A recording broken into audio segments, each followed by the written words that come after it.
Hebreos capítulo 12. Antes de hablar del título de la enseñanza y desarrollarla un poco, cuando tocamos un libro nuevo es importante entender de quién y para quién iba dirigida esta carta.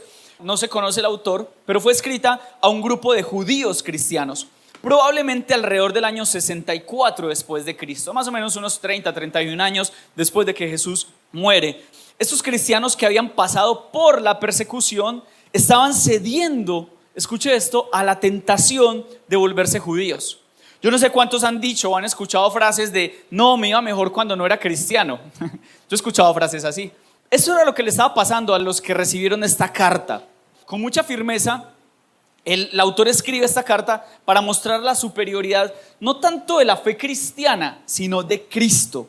Y con esa firmeza, el autor dice que Cristo es superior a los profetas, a los ángeles, a Moisés, a Josué y a Aarón. Para los judíos eran tan importantes estos personajes que cuando viene el concilio de Nicea, ellos no se atreven a tomar los personajes judíos para beatificarlos o volverlos santos, para que de pronto se volvieran un objeto de idolatría. Ahora, Hebreos les dice, miren, Jesús está por encima de Moisés, de Josué, de todos, incluyendo esos héroes de la fe de los que viene hablando en el capítulo 11. Ahora, yo he titulado esta enseñanza Enfocar, porque como creyentes es muy fácil que nos desenfoquemos, es muy fácil que nos distraigamos, es muy fácil que perdamos de vista aquello que Dios ha puesto delante de nosotros.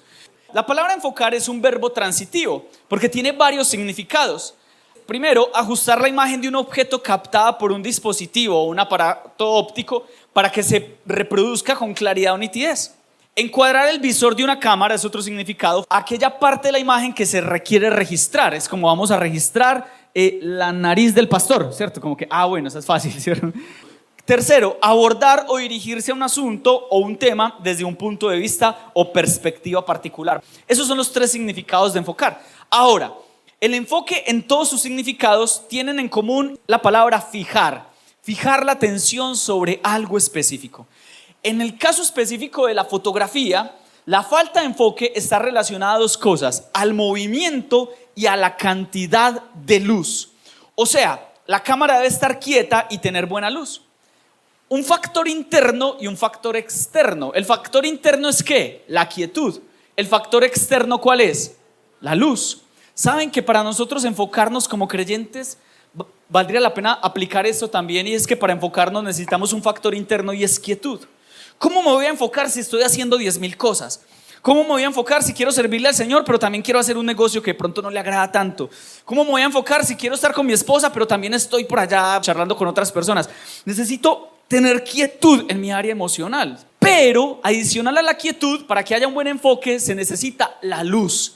Que entre suficiente luz a nuestras vidas, y en este caso es la luz de Jesús, para poder tener enfoque respecto a la meta o al propósito que Dios ha puesto delante de mí. Pregunta, ¿cuántos necesitan enfocarse en su vida cristiana? Miren, muchas de las cosas que yo escucho en la mayoría de consejerías que tengo la oportunidad de atender están relacionadas con la falta de enfoque, porque las personas dicen: no, Juan, es que tengo esta opción de hacer esto, pero también quisiera hacer esto, pero es que no sé qué hacer con esto, porque es que mis papás quieren que yo haga esto, pero mi esposa quiere que yo haga esto. Y yo le pregunto, ¿y qué quiere Dios que hagas tú? Yo les digo esto: cuando usted ya tiene un propósito en Dios, se le pueden aparecer oportunidades, pero usted dice: es que yo ya tengo clara mi visión. Si eso no tiene que ver con mi visión, muchas gracias, pero paso. Pero vea, está dejando pasar una gran oportunidad. Gracias, pero yo ya tengo mi visión, yo ya tengo mi enfoque, yo ya sé para dónde voy con Dios. Eso es lo que el autor de Hebreos les está diciendo. Les está diciendo: no dejen que las pruebas lo distraigan, lo desenfoquen de lo realmente importante. El autor compara la vida cristiana con una carrera, pero esa palabra en griego es la palabra agón, de donde viene la palabra agonía. Porque una carrera no era algo como que, una maratoncita, ¿cierto? No, la carrera que corrían los griegos eran carreras duras. Había gente que se desmayaba en el camino y ellos entrenaban mucho tiempo para correr estas carreras. Ahora, la carta les está diciendo que así como un atleta deben enfocarse para lograr su meta en su caminar con Jesús. Podríamos de estos 3 versículos extraer 3 consejos de cómo tú y yo como creyente nos podemos enfocar. Porque yo te voy a decir, tú tienes un llamado de Dios, pero necesitas enfocar tu mirada en lo que Él ha puesto delante de ti. Y lo primero lo encontramos en el versículo 1. Dice: despojémonos también de todo peso y del pecado que tan fácilmente nos envuelve, y corramos con paciencia la carrera que tenemos por delante. Para los atletas griegos, igual que para los atletas de hoy en día, era indispensable correr con la menor cantidad de ropa posible, porque eso los hace más ligeros para llegar mucho más rápido. Pues bien, Hebreos nos está diciendo eso. ¿Qué es eso que te está impidiendo llegar a tu meta con Dios? ¿Qué es eso que te está impidiendo avanzar? Pues el autor lo define y lo discierne y lo identifica diciendo: son dos cosas, el peso y el pecado. Ahora, la palabra peso es una palabra en griego que es onkos, con K, onkos, que significa carga o estorbo. Y saben que como creyentes, para avanzar muchas veces hay cosas que no nos dejan porque tenemos pesos, tenemos estorbos en nuestras vidas. El peso pueden ser relaciones que se volvieron difíciles de llevar. Generalmente relaciones con codependencia. El codependiente es el familiar que asume la responsabilidad del dependiente y entonces lo saca de los problemas, es el que lo justifica cuando no cumple con sus responsabilidades, y el codependiente está siendo igual de arrastrado al dependiente. Esas relaciones no nos dejan avanzar porque tenemos un cordón umbilical emocionalmente, que nosotros queremos cumplir sueños, pero sentimos la responsabilidad de que esa persona que no quiere tomar decisiones es nuestra responsabilidad. Entonces queremos avanzar con Dios, pero no lo hacemos gracias a eso. Ahora, el peso también puede ser preocupaciones con temores. Yo no me caso porque ¿qué va a pasar con mis papás? Yo no emprendo porque qué miedo esto. Y ese temor se les convierte en un peso que les impide lograr sus sueños con Dios. Una persona con amargura tiene una amargura que es un peso que no le impide avanzar. Y no peca, le es fiel a su pareja, ¿cierto? Está caminando con Dios, pareciera que no hace nada malo, pero la amargura es un peso que al no sanar las heridas del pasado no avanza en su caminar con Dios. Las culpas falsas, los miedos. Qué bueno que podamos llegar a casa y podamos escribir qué son cosas que se han convertido en un peso en nuestras vidas que nos impiden avanzar. Porque el autor está diciendo que hay peso, pero sabe que también aparte del peso dice otra cosa y dice el pecado. Despojémonos de todo peso, ya mencionamos algunos, pueden haber más, pero también despojémonos del pecado. ¿Cuál es el pecado que te está impidiendo avanzar? Y si bien es cierto, a veces el peso no nos deja tomar decisiones, el pecado sí que paraliza a una persona. Porque una persona con un pecado en su vida siente que si avanza, entonces me acerco más a la luz, y al estar más a la luz estoy más expuesto en mis errores. Entonces mi pecado va a ser visible, ¿cierto? Entre más cercanía, entonces como que empieza la luz a salir y a decir: ay, pero es que esta persona tiene estos detalles. Eso le pasa a los recién casados. Se casan y como no, ella es tan hermosa, ella canta tan lindo, y cuando se casa, ay, cállese por favor. Entonces hay personas que no se quieren acercar a Jesús porque sale a la luz los pecados. A mí me gusta ser claro con la iglesia y me siento muy responsable con esto, y es que al pecado hay que llamarlo pecado. No hay que llamarlo ni debilidad, ni problemilla, ni mentirita blanca. Pecado es pecado y eso nos impide avanzar. Mire, los cristianos no somos turistas en la vida, somos peregrinos, pero también somos atletas. Y escuche esto, tu meta no es algo. Nuestra meta como creyentes no es llegar a ser algo. Nuestra meta es llegar a ser alguien o como alguien. Y es llegar a ser como ¿quién? Como Jesús. En el caminar con Jesús, resumiendo este primer punto, tenemos una meta que es Cristo, tenemos una inspiración, porque no me puedo ir de este versículo sin hablar acerca de cómo así que una nube de testigos. Él está diciendo que hay una nube de testigos y en el capítulo 11 menciona a todos los héroes de la fe, personajes que para los judíos eran muy importantes. Y el autor les dice: miren, esas personas que son una nube de testigos, no solamente son testigos porque sus vidas son de testimonio y de inspiración para ti, sino que ellos, desde allá en el cielo, también están pendientes cómo tú vas a vivir tu vida cristiana.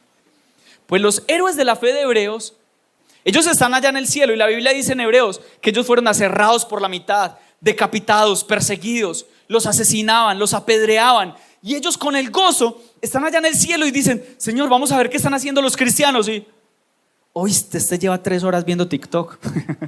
Un ejemplo, ¿cierto? Ve, y no, que no volvió a la iglesia, que porque no lo saludó un mujer. ¡Ah! ¿Y qué pasó? Todo lo que hicimos para que el cristianismo perdurara, para que ellos siguieran amando a Jesús, nuestra nube de testigos haciéndonos barra desde el cielo y nosotros viviendo un cristianismo light. Segundo punto, que Jesús sea nuestro enfoque. Dice versículo 2: puesto los ojos en Jesús, el autor y consumador de la fe, quien por el gozo puesto delante de él soportó la cruz, despreciando la vergüenza, y se ha sentado a la diestra del trono de Dios. Después de quitarnos lo que nos estorba, ponemos nuestra mirada en Jesús, el autor y consumador de la fe. Enfocarnos en Jesús es verle siempre como nuestro principal referente. Por eso el autor está diciendo: si ustedes están siendo perseguidos, hagan lo que hicieron esa nube de testigos. Pongan la mirada en Dios, pongan la mirada en Jesús, porque usted va a decir: valió la pena. Miren, si hay algo que decepciona a un cristiano, otro cristiano. ¿Saben cuál es el factor que hace que muchos cristianos dejen de venir a la iglesia? Otros cristianos. El problema es que no nos han enseñado, no hemos aprendido a poner nuestra mirada en Jesús. Yo le digo a los hermanos que vienen ofendidos por otras personas, yo le digo: yo llevo 24 años de cristiano y yo podría decir que tengo 24,000 razones para no volver a una iglesia. Pero poner nuestra mirada en Jesús, esa palabra, ese verbo usado en el griego antiguo que significa desviar la mirada de otras cosas. Y miren, yo a veces estoy jugando con mi hija y cuando yo cojo el celular mientras juego con ella, ella se enoja. Ella no habla muy bien, tiene muy poco vocabulario, pero ella se enoja y empieza a gritar. Y yo volteo y ella está enojada, es porque yo dejé de prestarle atención y estoy agarrando el celular. Y yo pienso: ¿qué pensará Jesús cuando nosotros estamos con Él, pero estamos viendo otras cosas? Estamos con Él, pero estamos considerando otras opciones en caso de que esto de caminar con Jesús no me funcione. Jesús dice: suéltalo y mírame que estás conmigo. Miren, Jesús nos llama a mirar la cruz, a mirarlo a Él. Jesús no se dejó impresionar por la terrible vergüenza que implicaba la cruz. La cruz era algo humillante y era guardada para los peores criminales, pero Jesús fue a la cruz y dice la Biblia: con el gozo puesto por delante. Dice que el gozo, Él sabía que lo iba a vivir después. Pero saben que a nuestra generación nos han enseñado que si no hay recompensa, entonces no debería haber sacrificio. Y así nos criaron, y así hemos criado a nuestros hijos. Y nos han enseñado que primero la recompensa y luego el sacrificio. Y Jesús dijo: no, el gozo viene después. Y esa es la manera en la que debemos ver a Jesús. Me gusta como lo dijo Felipe Neri: spernere mundum, spernere te ipsum, spernere te sperni. Re profundo, ¿cierto? Eso es en latín. Despreciar el mundo, despreciarte a ti mismo, despreciar el hecho que te desprecien. Eso es seguir a Jesús. No, es que yo no sigo porque tal persona me menospreció. A ellos los estaban matando por ser cristianos. El autor de Hebreos les está diciendo: pongan su mirada en Jesús, quien también fue despreciado. Cualquiera sea la sorpresa que nos traiga el futuro, una cosa es segura: Jesús nunca será superado. Mirar a Jesús es aprender, escuche esto, que sin cruz no hay gloria. Lo primero que nos enseña el autor es: quitemos lo que nos estorba. Segundo, que nuestro enfoque sea Jesús. Y lo tercero, versículo 3, que Jesús sea nuestro ejemplo. Miren lo que dice el versículo 3: consideren pues aquel que soportó tal hostilidad de los pecadores contra él mismo, para que no se cansen ni se desanimen en su corazón. Imagínense cómo sería la persecución, el desánimo de los hebreos, judíos ahora cristianos, que ellos querían volver a la religión que les daba seguridad. Déjeme siendo judío, porque en aquel entonces ser judío no causaba tanta persecución como ser cristiano. Los judíos eran bien aceptados, los judíos eran tolerados, pero la iglesia del año 64, la iglesia cristiana no era ni tolerada, no era ni siquiera soportada, era la iglesia perseguida. Era la iglesia que entre más los mataban, más se multiplicaba. Que entre más los avergonzaban, más amaban al prójimo. Era la iglesia que cuando las personas tenían pestes, eran los que salían a ayudar a las personas y morían así ellos fueran contagiados de la peste. Eran cristianos que tenían tan claro su enfoque en el cielo que las cosas del mundo no los podían distraer. Así que el autor de Hebreos les dice: recuerden que vale la pena, pero para esto hay que mirar a Jesús. Hebreos está diciendo que en medio de las pruebas miremos, o el sufrimiento, miremos a aquel que sufrió más de lo que tú y yo hemos podido sufrir. ¿Quién aquí ha sufrido más de lo que Jesús sufrió en la cruz? ¿Cierto que no? Ninguno de nosotros. Sabiendo todo el bien que vendría de esa experiencia tan agonizante, Jesús pudo hacerlo y soportarlo con triunfo. Lo que nos lleva a pensar que mientras Jesús estaba en la cruz, a través de la prueba de la cruz, Jesús controló su lengua. Jesús mantuvo su curso. Por allá ustedes se van a encontrar que Jesús les dice: tengo que morir. Y Pedro, ¿qué le dice? Todo buena gente. No, que eso no te vaya a pasar. Todo bien. Pero por ahí todavía con la espada. Yo creo que él no le dijo a Jesús que él tenía espada. Relata Juan que llegaron a apresar a Jesús. ¡Chum! Llega Pedro y le vuela la oreja al siervo del sumo sacerdote. Jesús le ha dicho: no estás teniendo un pensamiento de Dios, sino un pensamiento de hombres. Porque el sufrimiento me es necesario. No me desenfoques porque para donde voy, esto lo necesito vivir. Jesús controló su lengua, mantuvo su curso, mantuvo su progreso, mantuvo su gozo, pero mantuvo su amor. Thomas Brooks dijo: las aflicciones maduran las virtudes de los santos.